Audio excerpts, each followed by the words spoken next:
Hello friend, welcome to the channel pharmacy dictionary. आप देख रहे हैं हमारा मेडिसिन रिव्यू एक्सक्लूसिव सीरीज। इस सीरीज में हम बात करते हैं कुछ इंपॉर्टेंट मेडिसिन के इंडिकेशन के बारे में, यानी कि वो किस लिए दिए जाते हैं, उनके इंडिकेशन के साथ साथ उनके कॉस्ट्यूम के बारे में भी बात करते हैं कि आखिर उसके अंदर क्या क्या चीज़ें प्रेजेंट है, और आखिरी में मेन चीज़ हम डिस्कस करते हैं कि वो जो सारे के सारे कॉन्स्टिट्यूएंट हैं काम कैसे करते हैं आपकी प्रॉब्लम को सॉल्व करने में। मैं एक रजिस्टर्ड फार्मासिस्ट और प्रोफेशनल फार्माकोलॉजिस्ट हूँ। 11 साल से ऊपर का टीचिंग एक्सपीरियंस है रिगार्डिंग टू फार्माकोलॉजी।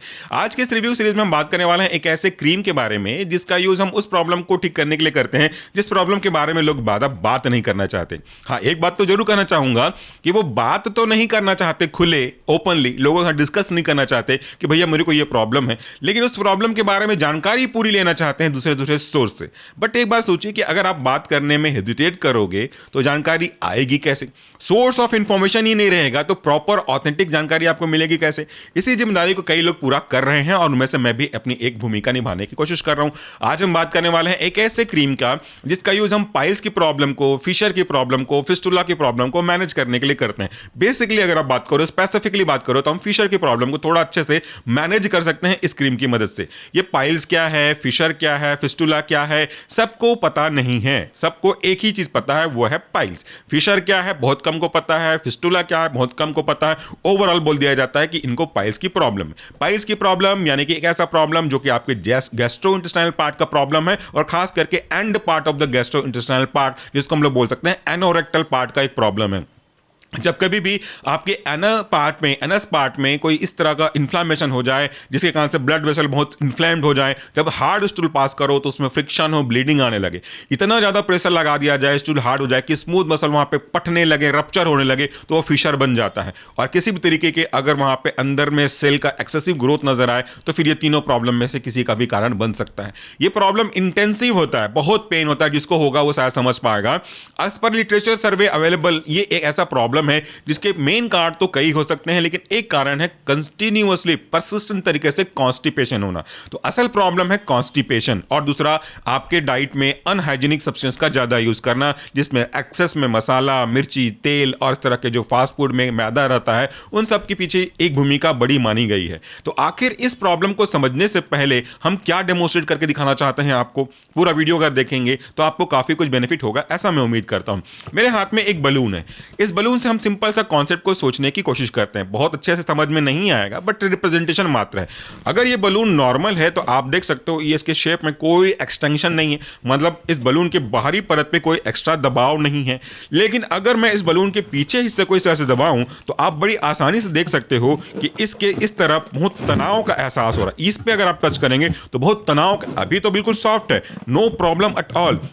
अगर हम इस पे प्रेशर लगाएंगे तो इस सरफेस पे बहुत तनाव का महसूस होगा, और अगर मैं जोरदार दबाते जाऊं तो प्रोग्रेसिवली ये और टेंशन आते जाएगा और आखिरी में फट जाएगा। मैं यहां पे फटा के तो नहीं दिखा पाऊंगा, मुझे भी डर लगता है बलून से फोड़ते फोड़ते, लेकिन एक चीज तो क्लियर है कि अगर आप इसको दबाते जाओगे प्रेशर बढ़ते जाएगा और फट जाएगा। लेकिन एक चीज, दूसरी चीज देखे हो आप, जब कभी भी ये फटने वाला होता है तो यहां पे आपको एक थोड़ा सा ट्रांसपेरेंट चीजें दिखाई देती हैं। उसका मतलब ये होता है, अक्सर आप देखे होगे, अगर नहीं देखा तो आज ही बलून लेकर आओ, देखोगे आप यहां पे देखोगे कुछ ट्रांसपेरेंट चीजें रहती हैं जो एकदम पतली झिल्ली का है, अक्सर वहीं पे फटता है आपको बलून। इसका मतलब क्या है? इसका मतलब यह है कि जब आप अपने एनोरेक्टल पार्ट से स्टूल को इवैक्यूएट करने की कोशिश करते हो, और अगर आपको कॉन्स्टिपेशन है तो कॉन्स्टिपेशन का तो मतलब ही ये है कि स्टूल बिल्कुल हार्ड हो गया है, एकदम कड़ा हो गया है, साइज में भी लार्ज हो गया है, उसको एक्सपेल करने के लिए आपको काफी प्रेशर लगाना पड़ रहा है, और पूरा जो रेक्टल रूट है वो एक्सपांड हो जाता है, पूरा फैल जाता है, बहुत सॉफ्ट डेडिकेटेड पार्ट होता है। उस पर जब ये हार्ड स्टूल फ्रिक्शन करते हुए जाएगा तो छिलना तो स्वाभाविक है ही है, और स्किन का एक्सपांशन होगा। तो जैसा मैंने आपको बलून के साथ समझाने की कोशिश करी, वहां पे थोड़े कट्स तो आने शुरू हो जाएंगे, और यही आपका फिशर बन सकता है। और आपका एक बार अगर घाव बन गया तो प्रोग्रेसिवली वो बढ़ता जाएगा, क्योंकि स्टूल भी पास होगा, इन्फेक्शन के भी चांसेस रहेंगे, और बार बार अगर उसी चीज से रिपीट होता रहेगा तो उसको रिकवरी, हीलिंग होने का समय नहीं मिलेगा।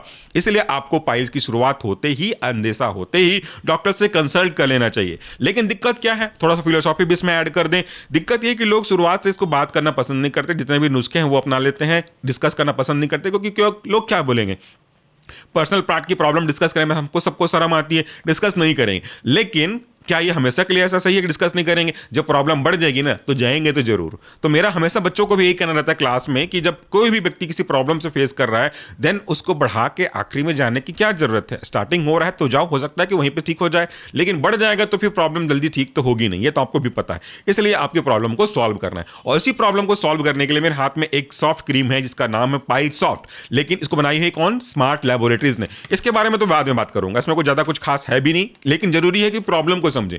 आखिर प्रॉब्लम का एक कारण कॉन्स्टिपेशन है क्या, और ये होता क्यों है, कैसे मैनेज कर सकते हैं? जड़ पे जाइए, अच्छा रहेगा। कॉन्स्टिपेशन यानी कि कब्ज यानी कि ऐसी प्रॉब्लम जहां पे कोई व्यक्ति लगातार कई दिनों से, एक आध दिन हो गया तो कोई प्रॉब्लम की बात नहीं है, लगातार कई दिनों से स्टूल को इवैक्यूएट नहीं कर पा रहा, उनका स्टूल बहुत हार्ड हो रहा है, और जब कभी भी वॉशरूम जाते हैं फ्रेश अप होने के लिए बहुत ज्यादा प्रेशर लगाना पड़ता है, और स्टूल इतना हार्ड हो जाता है कि छिलता हुआ निकल जाता है, और दर्द भी होता है, ब्लीडिंग भी हो जाती है, और ये लगातार अगर बना रहा है तो उसकी प्रॉब्लम बहुत सीवियर हो सकती है। कई सारे कॉम्प्लिकेशन देखने को मिलते हैं। इसके पीछे लॉजिक ये है कि आपका, या तो ये कोई जरूरी नहीं कि इतने ही सिम्टम हो, और भी कारण हो सकते हैं, या कारण के पीछे भी कारण हो सकता है। मेन कारण यह है कि आपने अपने डाइट में कुछ ऐसी चीजें नहीं ली हैं जिसमें फाइबर्स हो, यानी कि ना आप भाजी खाते हो, ना सैलेड खाते हो, ना कोई और फाइबर कंटेनिंग सब्सटेंस यूज करते हो, आप मैदा ज्यादा यूज कर रहे हो, या तो आप अपने डाइट में पानी बिल्कुल भी यूज नहीं कर रहे हो, पानी कम पीते हो, तो भी एक कारण है। और भी कई कारण हैं जिनके बारे में हम टॉपिक ऑलरेडी अपलोड कर चुके हैं मेन चैनल चॉइस फार्मेसी पे, कॉन्स्टिपेशन का, वो भी आप देख सकते हो। तो ये सारे कारण बनते हैं कारण आपके पाइल्स का। इस तरह से आपकी पाइल्स होती है। अब अगर किसी को हो गया है फिशर की प्रॉब्लम, तो फिर कैसे किया जाए? अगर आपको लगता है कि ऐसी कंडीशन है, सबसे पहली चीज तो आपको डॉक्टर के पास जानी चाहिए। इस तरीके से खुद से किसी की वीडियो देख करके शुरुआत नहीं करनी चाहिए। हम ये वीडियो नहीं बना रहे कि भाई डॉक्टर को बाईपास कर दो, आप मेरा देख के सुन लो। हम ये बता रहे हैं कि शुरुआत हो रही है, डॉक्टर के पास जाइए, फिर डॉक्टर आपको दवाई देगा, जो दवाई देगा उसके बारे में वीडियो देखिए। तो मैंने कहा कि मेरे हाथ में पाइल सॉफ्ट का एक ऑइंटमेंट है, क्रीम है, जो भी बोलना बोल लो, वैसे तो है वो ऑइंटमेंट ही। तो इसके कौन कौन से एक्टिव कॉन्स्टिट्यूएंट है? इसमें कुछ मोस्ट इंपॉर्टेंट कॉन्स्टिट्यूएंट है आपका लिडोकेन, दूसरा है आपका हाइड्रोकॉर्टिसोन, तीसरा है आपका जिंक ऑक्साइड, चौथा है आपका एलेंटोइन, और इन सब का एक कॉम्बिनेशन ऑइंटमेंट के फॉर्म में है। तो आखिर ये जो कॉन्स्टिट्यूएंट है ये काम क्या क्या करते हैं? पहला कॉन्स्टिट्यूएंट है आपका lidocaine. Lidocaine is example of local anaesthetic, यानी कि किसी पर्टिकुलर जगह को सुन्न करने का काम करता है। एनेस्थेटिक मतलब निश्चेतक, अगर वो पूरी बॉडी को निश्चेत कर रहा है तो वो जनरल एनेस्थेटिक है, किसी हिस्से को निश्चेत कर रहा है तो वो लोकल एनेस्थेटिक है। जैसे टांका लगाना है गाल पे, तो फिर गाल को ही सुन्न करना पड़ेगा, दांत निकालना है तो दांत को ही सुन्न करना पड़ेगा, किडनी और कुछ बड़ा मेजर ऑपरेशन करना है तो पूरी बॉडी को सुन्न करनी पड़ेगी। तो फिलहाल यहाँ पे आपके एनोरेक्टल पार्ट में ही प्रॉब्लम है ना, तो उसी जगह को सुन्न करने के लिए दवाई लगाया जाता है। एक ऑइंटमेंट है, तो ऑइंटमेंट के अंदर एक एप्लीकेटर भी मिलेगा जिसकी सहायता से आप एनोरेक्टल पार्ट से ये ड्रग को अप्लाई कर सकते हो। तो जब आप ये क्रीम ऑइंटमेंट वहां पे अप्लाई करोगे तो उस पर्टिकुलर जगह पे दर्द का एहसास फॉर शॉर्ट टर्म बंद हो जाएगा। इसके कारण से आपको तकलीफ फिलहाल नहीं होगी, बट ये सॉल्यूशन नहीं है, ये ट्रीटमेंट नहीं है, ये temporary blockage of pain perception है। इस तरीके से ये आपको राहत थोड़ी देर के लिए देगा। दूसरा कॉन्स्टिट्यूएंट है इसमें आपका हाइड्रोकॉर्टिसोन, जो कि एक स्टेरॉइड का एग्जांपल है। स्टेरॉइड यानी कि ऐसे ड्रग जो दो की वो मुख्य काम करते हैं, तो कई काम अलग अलग है, पर मुख्यतः आज के संबंध में दो काम है। पहला तो एक एंटी इंफ्लेमेटरी एक्टिविटी प्रोजेस करता है, दूसरा ये आपके इम्यून सिस्टम को थोड़ी देर के लिए सप्रेस भी करता है, तीसरा भी अगर बोलो तो एंटी प्रोलिफरेटिव एक्टिविटी भी रखता है। फिलहाल यहां पे हमारा दो काम का है, दो में से भी एक ज्यादा इंपॉर्टेंट है। पहला काम क्या था?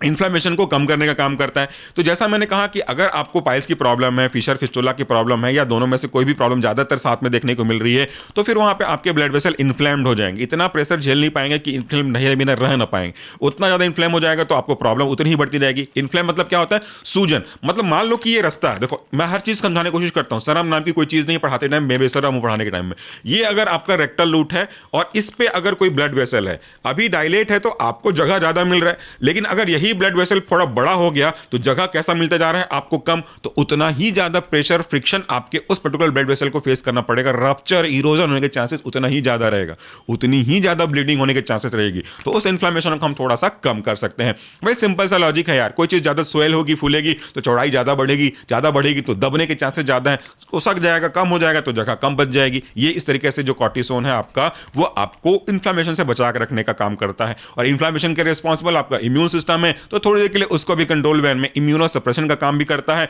इसके फायदे भी हैं, उसके नुकसान भी हैं, कभी और बारे में बात। ये टॉपिकल एप्लीकेशन है तो बहुत ज्यादा फर्क नहीं पड़ेगा, बट अगर ज्यादातर अगर आप बॉडी के दूसरे हिस्से में यूज करते हो तो स्किन पतली होने के चांसेस हैं। Not applicable if you are using in under the control manner. उसके बाद अगला जो कॉन्स्टिट्यूएंट है आपके दो हैं, जिंक ऑक्साइड और एलेंटोइन। ये ऐसे ड्रग हैं जो स्किन को प्रोटेक्ट करने का काम करते हैं। माइनर कट, एरोजन, छिलना, जलना, बॉइल्स, इनसे बचा के रखने काम करते हैं। ये जरूरी नहीं कि केवल पाइल्स में काम आएंगे, ये बॉडी के दूसरे पार्ट में भी काम आ सकते हैं। जिंक ऑक्साइड, एलेंटोइन दूसरे जगह भी काम आ सकते हैं। तो चूंकि मैंने आपको बलून से समझाया कि इस पर्टिकुलर पार्ट में थोड़ा छिलाव, कटाव, तनाव महसूस होता है, तो उससे स्किन कट सकती है। फिशर मतलब है ही क्या, स्किन का कट मारना। तो स्किन अगर कट मार रही है तो उसको अगर आप अप्लाई करते हो तो जल्दी रिकवर होने के चांसेस हैं, साथ साथ थोड़े हद तक बैक्टीरिया से भी बचाने का काम करता है। इसमें एक क्रीम और आती है जिसमें आपका सुक्राल्फेट भी होता है, वो भी काफी अच्छा काम करता है। इसमें तो नहीं है सुक्राल्फेट, बट सुक्राल्फेट का एक ड्रग भी आते हैं, वो थोड़ा और अच्छे से प्रोडक्ट करने का काम करता है। तो इस तरीके से सारे के सारे ड्रग अपना अपना योगदान देकर के एक साथ योगदान देते हैं कि आपको आपकी प्रॉब्लम से राहत दिला सकें।